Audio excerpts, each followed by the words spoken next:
Okay, cool. All right, so Wabbit looks like he joined recently and is asking about my synthwave tutorial. This question's a little bit vague, but he's basically saying 6 minutes in, you don't tell us how you made the bass line or where to download it.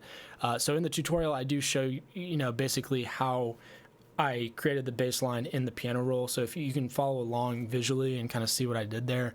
Now, as far as downloading the preset, so I just posted in the freebies tab in the server, and it's a link to all of my GMS presets. So the bass preset will be in there. I don't remember exactly which one it was, but it's one of the synthwave ones. I mean, all the presets should be pretty easy to not like figure out, what's what. So you can download that preset and experiment with it if you want. So good, have fun with that. Hopefully that answered your question. All right, so Vertigo Zulu says, hi, hope you're doing well. I'm very new to producing. Just wanted to know what the general route and method you should take is if you want to learn how to produce. So, for example, are there any courses or tutorials that cover some or a lot of what you should know?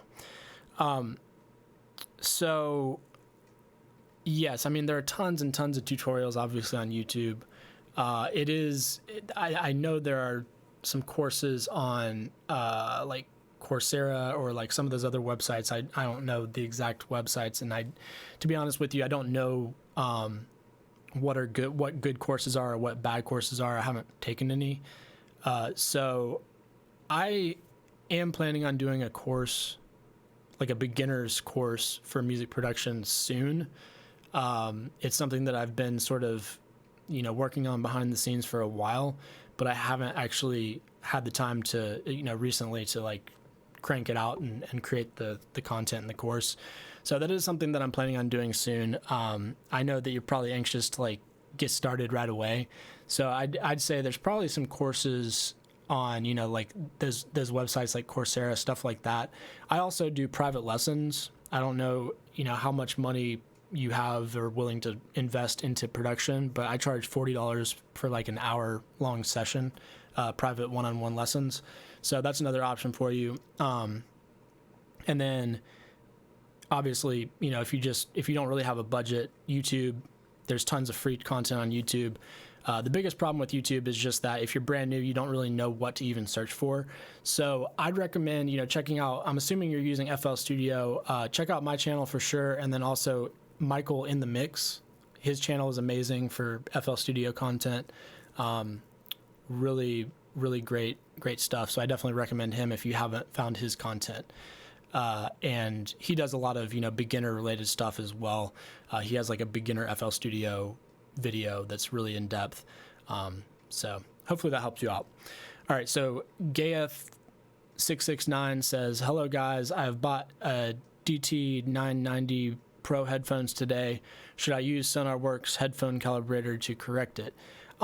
So yeah, Fat Hedonist answered this question, and usually he's in here. I don't know where he is. I guess he's probably busy with work or something.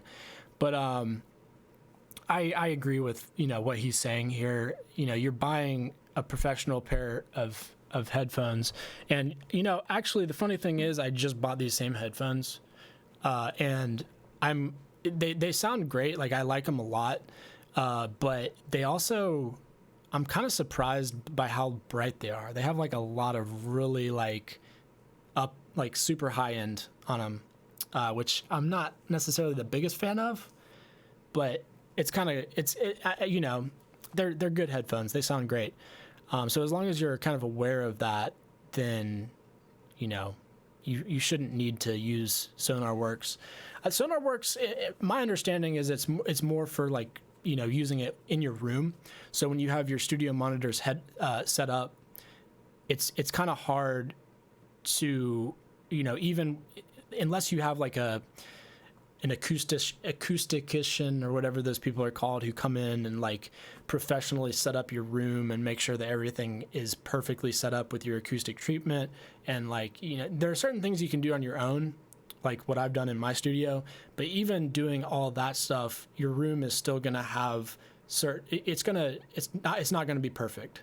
So even though your studio monitors might have a flat frequency response, there's still going to be dips and places where that's where SonarWorks comes in, and you can calibrate your room to kind of fix that.